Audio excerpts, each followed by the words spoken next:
मीनाज recipe चॅनलमध्ये आपल्या सगळ्यांचं अगदी मनापासून स्वागत करते। आज मी तुम्हाला कांद्याची भजी बनवून दाखवणार आहे।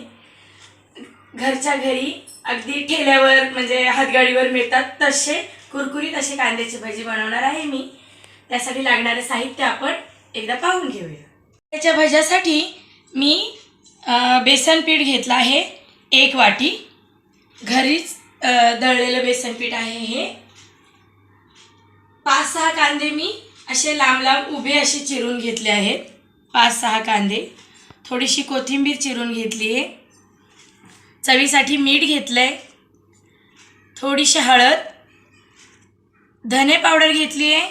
ती धने पावडर सुद्धा मी घरच्या घरी बनवली आहे, त्यामुळे त्याची चव अगदी मस्त आहे। लाल मिरची पावडर घेतली आहे, जी मी लाल मिरच्या वाळवून गॅसवर जरा गरम करून त्यानंतर त्याला मिक्सरमधून ग्राइंड करून अशी जाडी भरडी अशी मिरची पावडर बनवून घेतली आहे। खास भज्यांसाठीच म्हणजे मी ह्याचा वापर करते जास्त करून। ते टाकणार आहोत आपण। आणि फोडणीसाठी तेल घेतलं आहे, फोडणी थोडंसं पाणी घेतलं आहे आणि तळण्यासाठी तेल घेतलं आहे।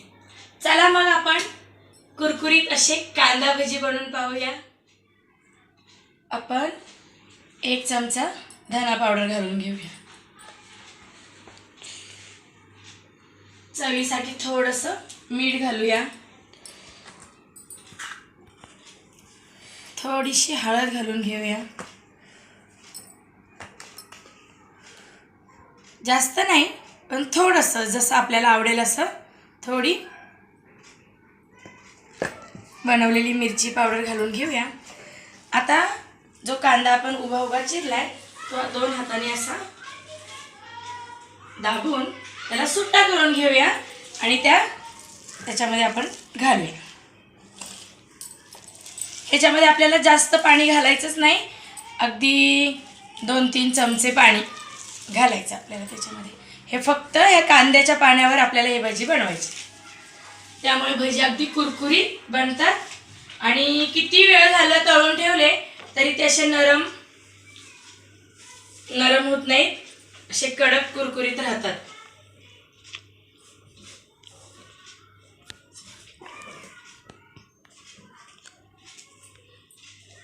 कोथिंबीर घालून घेऊया।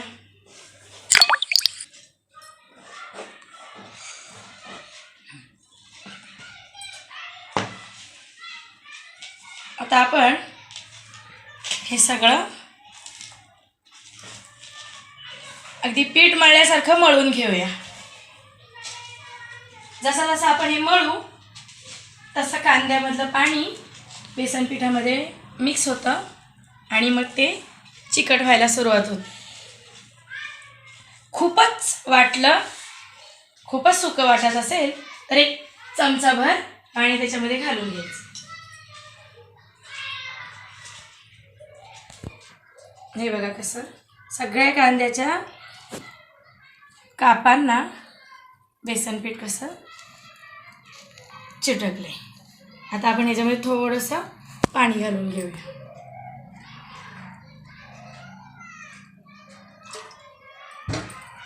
अगदी थोडं पाणी घ्यायचं म्हणजे बेसन पीठ जराशी ओलवतं।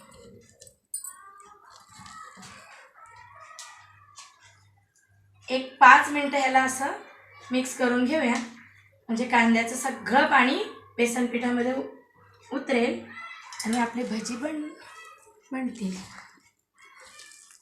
बघा कसं मिक्स व्हायला लागले। आता मस्त पावसाच्या दिवसामध्ये असे कांद्याची कुरकुरीत भजी खाण्याची मजा काही औरच असते, नाही का?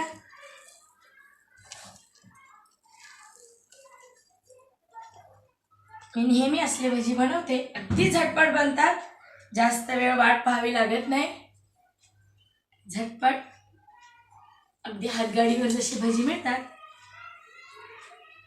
जनरली सगळ्यांना घरच्यापेक्षा हातगाडीवरचे भजी जास्त आवडतात, वडापावच्या गाडीवरचे। पण मी अगदी तसे त्याच चवीचे भजी घरी बनवते, त्यामुळे सगळ्यांना आवडतात ते। आता आपलं हे चांगलं मिश्रण झाले बघा.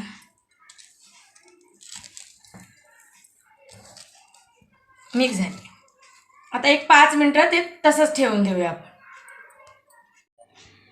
आता आपण भजी तळण्यासाठी कढई गॅसवर ठेवून घेऊया. गॅस स्टार्ट करूया.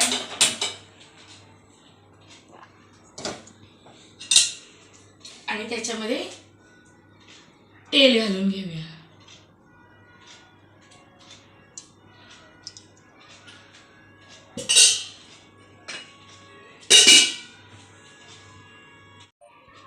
तेल गरम झालंय का ते आपण असं बघून घेऊया. आता आपलं तेल चांगलं गरम झालंय. आपण त्याच्यामध्ये भजी घालून घेऊया.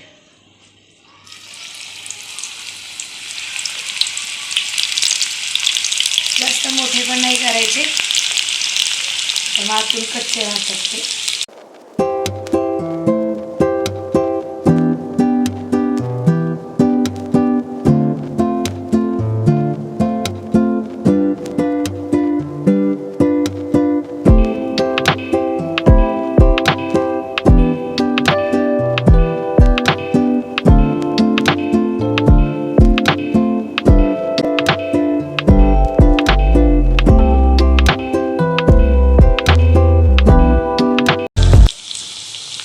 भजी जरा उलटे करून घेऊया.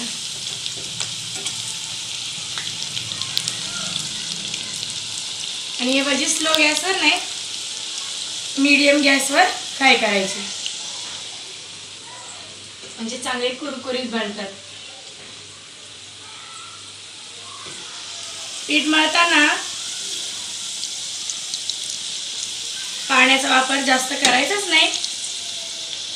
खूपच पीठ सुकं सुकं वाटत असेल तरच थोडंसं एखादा चमचाभर पाणी टाकायचं, नाहीतर मग भजी असे मऊ मऊ होतात, कुरकुरीत बनत नाही. भजी आपले छान फ्राय होत आहे. छान त्याला कलर आलाय. छान आहे ना. अशी चहा बरोबर गरम गरम भजी खाण्याची मजा काय, खूप छान. जनरली मला स्वतःलाच खूप छान छान रेसिपी बनवायला, वेगवेगळे पदार्थ बनवायला आवडतात. त्यामुळे मग मुलांची मज्जा होते आणि मिस्टरही खुश असतातच. आता आपले भजी बनवून छान फ्राय झाले. मस्त असे कुरकुरीत कांद्याचे भजी बनले. ते आपण काढून घेऊया.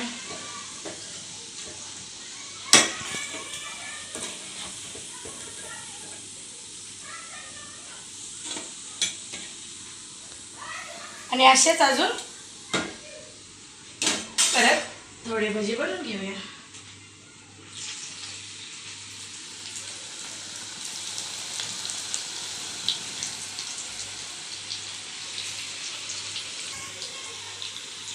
आता मी हे असेच आणखी भजी तळून घेते.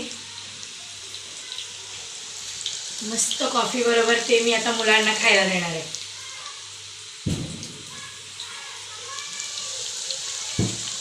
भजी छान तळून झालेत.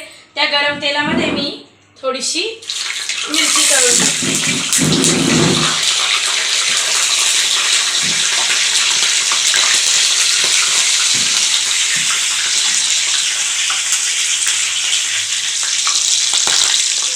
तळून झाली आहे.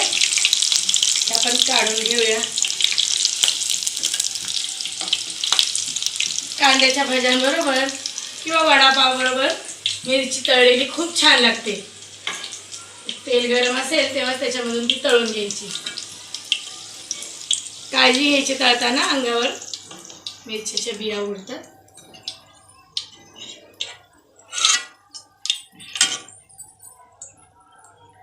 आता आपण त्याच्यावर मीठ घालून घेऊया जराशी.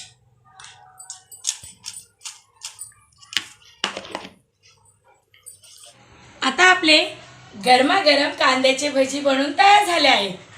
तुम्हाला माझ्या कांद्याच्या भज्यांची रेसिपी आवडली असेल तर माझा चॅनल मीनाज रेसिपीला लाईक, शेअर आणि सबस्क्राईब करायला विसरू नका. तसेच बेल आयकॉन दाबायलाही विसरू नका, म्हणजे मी नवीन व्हिडिओ टाकेल त्यावेळी तो प्रथम तुमच्या फोनवर दिसेल.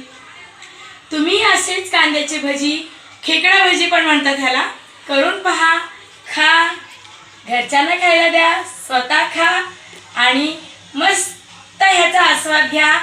पुन्हा भेटूया अशीच एक नवीन रेसिपी घेऊन. तोपर्यंत बाय.